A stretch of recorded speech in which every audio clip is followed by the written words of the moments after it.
What is up, humans of the cardboard? Welcome back to Just Nuts, guys. Today I am doing my official full set review for Lightning Overdrive. We are less than a week away. In fact, we're actually like 2 days away, 3 days away, depending on where you are, how you can get to it. But you might already know my stance on this set, right? How I feel about it. I think Blazing Vortex is meh as fuck, 4 or 5 out of 10. And I also think Dawn of Majesty is a 4 or 5 out of 10. Also kind of a letdown. But I'll leave my official assessment of this set until the end of the video. So we're going to go through a bunch of the stuff that's in the set. I usually break sets up into 4 different categories. You could almost argue 5. Those categories kind of go as far as this. Also, one more thing, when I'm analyzing these sets, I'm usually just looking at the quality of new cards. I'm not worrying about rarity and what the value in the set's going to be. I'm not a market watch guru. Okay, I'm looking more at like new cards. How exciting are the new cards in the set, and how they expand on you, how they get players hype and get people excited for new formats when these sets enter the fray. That's more so what I'm talking about, not exactly the market watch. How good are the secret rares? How good are the pulls and all that stuff, right? Okay, so first up, you start with the new archetypes. Then you go to big support, I guess, which is just multiple cards of support for certain archetypes. Then you have the single one-off supports, so just a bunch of one-off like support cards for archetypes. And then you have the generic cards for the set. So we're going to be going through those one by one and talking about how good they are as a whole. All right, so starting off with the new archetypes, there's actually one. It's just one. Usually you see 2, sometimes even 3 in new core sets, but this time we've only got 1. This is a very heavily support focused core set, and I don't think that's a bad thing. The new archetype is Amazement. This is a really cool trap-based strategy where you want to equip the traps to either your Amazement monsters or your opponent's monsters, and they'll gain their own effects accordingly, depending on what they're equipped to. It's really cool. It actually has some potential for some of those trap control decks that already exist in the game, and I think it's pretty splashable. So pretty cool. I'm definitely on this one. We definitely get a lot of core set archetypes that are Warrock. So I will take this. This is a really, really nice one, all things considered. Then we move to the big supports, okay? We get a bunch of Zexal support here, really changing the way the deck wants to play, really adding a new win condition now that Zexal, what's his name? Utopic Zexal is banned. So yeah, you get new cards, you get new extenders, you get a new rank up spell. It's pretty cool. You get a searcher. We have more cards to come. I don't think the archetype's quite there yet, but still cool to see. Then you have a couple Springens cards. I made a video about this the other day. I do think this significantly buffs Springens. Is it good? Probably not, but I still think it has potential for sure. They have a really cool mechanic. Then we have multiple new Sunavalon or Sunvine or whatever card you want to call them.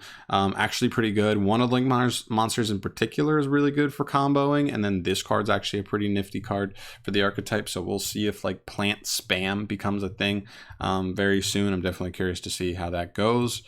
We have a bunch of Warrock cards, a ton of them.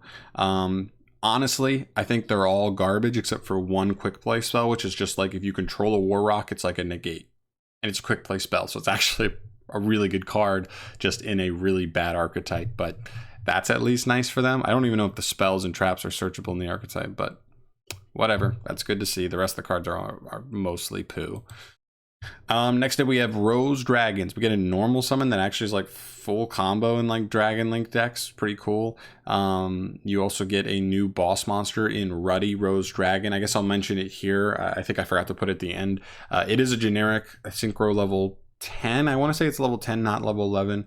On summon, it like clears the both players' entire graveyards, and then can potentially pop the whole board except for itself as well. So like Black Rose Dragon, but even stronger. So if you can summon on your opponent's turn, definitely a crazy game warper. There obviously only specific decks can you play it, because you need to be able to summon it on your opponent's turn for it to really be as good as it can be, but also you need to be playing a deck that doesn't care about wiping its own graveyard and field, which are few and far between, but still a very powerful card, definitely a card to keep an eye on. Next up we have Boojins. I think three cards. I think you get 2 new main deck monsters and a spell. One of them's like a rescue cat for the archetype. Definitely a nice starter for the deck, but I don't think it's doing much. I mean, its rescue cats are weak to hand traps, but it does allow Boujins to actually do something going first, which is cool. So just nice for them. I don't think it's, you know, really making them all that crazy, but it does make them somewhat better, somewhat more respectable. Next up, we have Trap Tricks. There's only 2 new Trap Tricks cards, but we've got the Vesiculo. She is an extender from hand, which is very important for Trap Tricks. They needed this for a while, and they get a new link too, which is not bad. Just makes your the way you play the deck like super resource efficient. You like get to reset your trap holes when you use them, and just get monsters back on your opponent's turn. It's pretty cool. It's a nice resource card for them. So yeah, definitely nice there. Next up we have new stuff. Oh, actually, I could have put this with new archetypes, but is it really a full-on archetype? I guess you could call the branded a new archetype. So maybe this actually counts. There's only a couple cards here. I think there's like this, a spell, and 2 traps. And I think that actually straight up might be all we have as far as the cards for this archetype. It falls into the Dogmatica lore, which is always cool. And they're cool. Like a lot of the Stigmata stuff seems to be based around the Fallen of Albaz specifically. I know a lot of the archetypes can work with him in some way, but all the spells and traps, I believe, say if they're discarded to use Albaz's effect, then they'll reset themselves immediately, which is actually pretty cool. I mean, it's pretty good resource efficiency if you're able to make really good use of Albaz. So maybe some kind of strategy where you're quick summoning him on your opponent's turn isn't half bad. I don't know, but definitely something interesting to keep in mind. Next up, we have Adignisters. This one is huge. This link 1 by itself. I mean, they also got like 2 new spells and a trap that are decent for the archetype. This card, though, by itself immediately makes Adignister able to compete on a competitive level. I'm talking at least tier 2, maybe even tier 3, or tier 1, I mean, even if it's, depending on how our meta actually shakes out. But very, very powerful here. The Link 1's insane. 3 new S-Force cards. The Trap is the biggest one here because the Trap actually gives the deck searchable disruption. That's pretty strong. It like pops multiple cards up to the number of S-Force cards you have, so that's pretty nice. We'll take that all day. Diviner of the Herald. This one kind of seems a little shaky to put here instead of at the end because it is going to be one of the chase cards. It's a secret. It's going to be $100 out the gate, and we'll see where it ends up after that. But mainly just helps ritual based decks. You're going to send like a Herald of Arclight from your extra deck to the grave, and then you're just going to search there, and then it raises its level. When it's tributed, it summons a level 2 or lower fairy from the deck. It's a very, very powerful card. Definitely don't sleep on it. Next up, we have Kissy Kill. What is this? This is Live Twin Kissy Kill Frost. Really, she's one of the better ones. They already got the Lila version of this, where it's an extender. It's like if you control a Kissy Kill or a Lila, it can summon itself. But this one says if it's in grave and your opponent adds a card from their deck to the hand by a card effect, then you draw a card. It's pretty good, actually. It doesn't sound that good, but it almost guarantees you that at some point you draw a card if you went through her as part of your combo. So I actually like that a lot. It just means just a card that you were gonna use as part of your combo anyway as an extender. Simply in a lot of duels, you're just drawing free cards even after you use it as an extender. It's pretty good. Black Eyes, the Plunder Patrol Sea Guide. This is the only card for Plunder Patrols. Really, really powerful extender. Does lock you into Plunder Patrols from the extra deck, but we have plenty of utility for Plunders in the extra deck. So really, really awesome extender for them. We have a new Holy Knight card. Unfortunately, it's not good. It doesn't fix the archetype. It's pretty bad. New Ice Barrier card, also really, really bad. Ice Barriers suck even after the structure deck. They're just awful. They're garbage. I hate them. Scrap Raptor. This card's one of the big ones. It's even a common in the set, so it's super affordable, but it buffs a ton of different decks. This card becomes a big normal summon card that's just going to allow a lot of decks to do crazy combos, specifically dinosaurs, maybe Orchist, a couple other machine-based decks as well. Definitely do not sleep on this card. We got a new Dogmatica ritual monster and a ritual spell. Really, really good. It has a powerful payoff. I just don't know if it's going to be worth it. It doesn't have any crazy mechanic like Drytron where you're like summoning it way easier and stuff like that. But it does actually have a decent, floodgate-esque effect, which is pretty good. Laval stuff. We got a new boss monster synchro and a new spell. They're pretty cool. I mean, they're nothing crazy, but it's nice for Lavals to see that.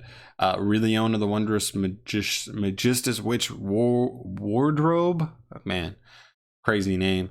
This is actually a pretty good card. It just kind of like summons a Majestic monster straight out of your deck, which is pretty cool. I mean, it does lock you into Majestic monsters from the extra, but that's still pretty good. You get a lot of utility out of the Majestic monsters, so that's pretty nice. Drytron Mu Beta Fafnir. This card's insane. Specifically, really is only going to work in like Drytron based decks, but it is insanely good. Gets you resources, gets you disruption, does so much for you. This card is actually like crazy.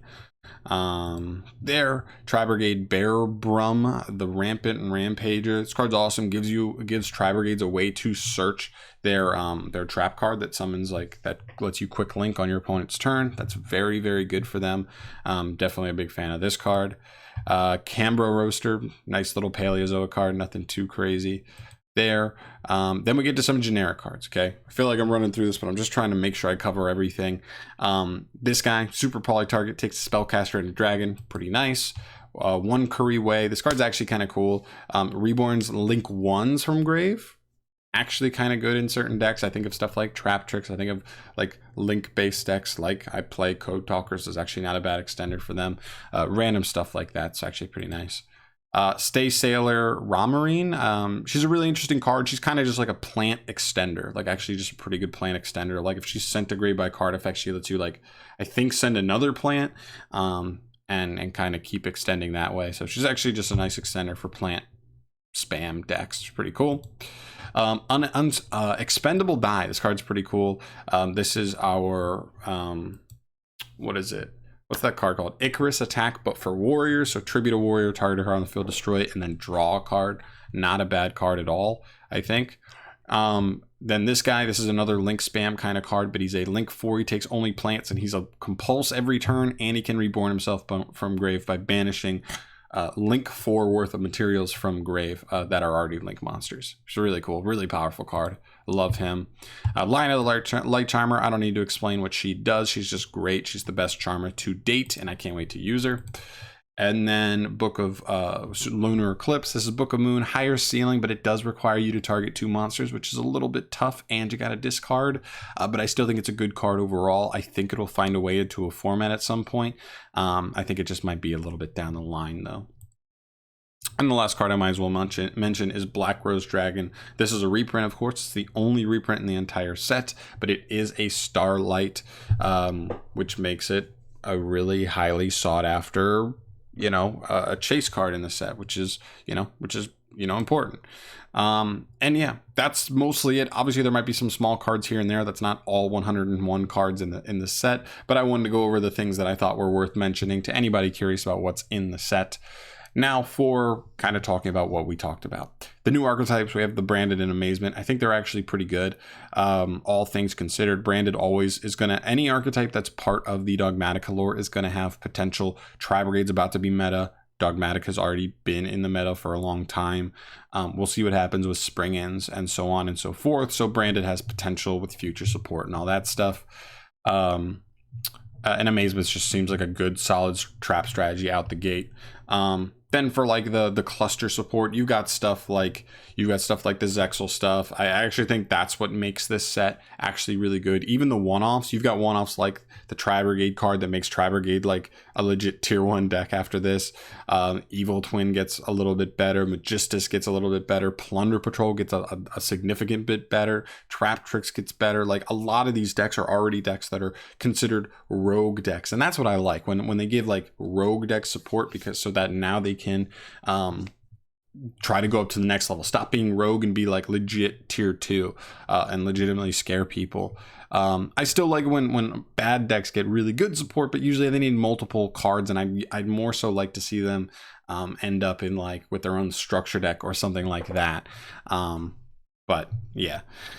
And And then you get to the generic cards. And I think this is really the only place that the set really lets down is generic cards, right? Book of Lunar Eclipse, it's a fine card, but honestly, we just got droplets. And if we had gotten this before droplets, this card would have been more hype. But I think to myself, who's going to pick this card over droplets when side decking?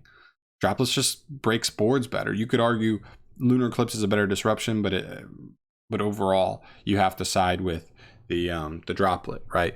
And then I guess we have stuff like Raptor and Herald, the Herald Girl, which I guess you could call them somewhat generic because they do work in a couple of different decks, but they're not really generic like that. One Curry Way is an okay generic card. The new Super Poly target is a thing, but that's a Super Poly target. Like, how many decks actually play Super Poly?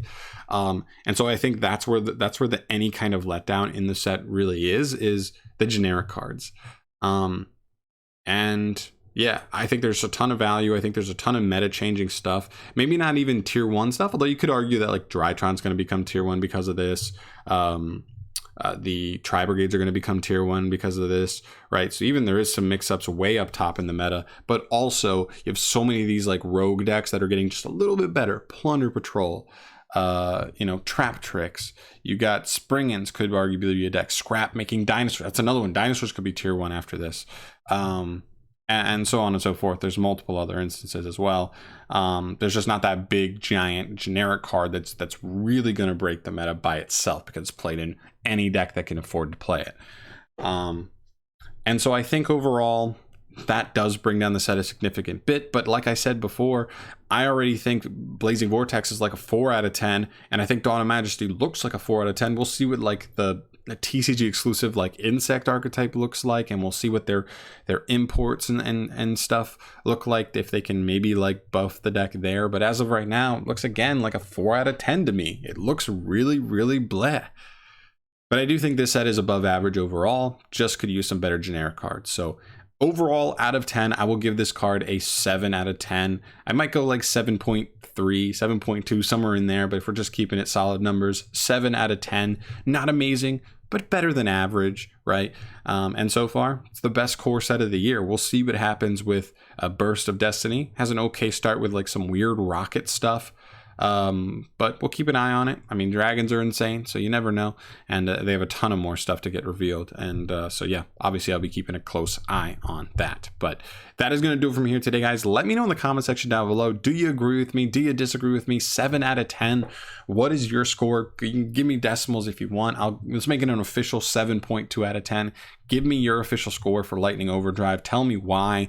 And also let me know if you think it's going to hold up as the best core set of the year, by, the time we get everything for the year. Let me know that. I'm excited to hear what you guys think there. Just wanted to get this out because I've done all the review videos for the cards when they came out individually, but I never really did the overall core set review that I do pretty much every time we get a new core set. And this is one of the ones I've been more excited for. So yeah. Thank you so much for watching as always, though. Thank you again. I love you. Subscribe if you haven't. And peace. Peace.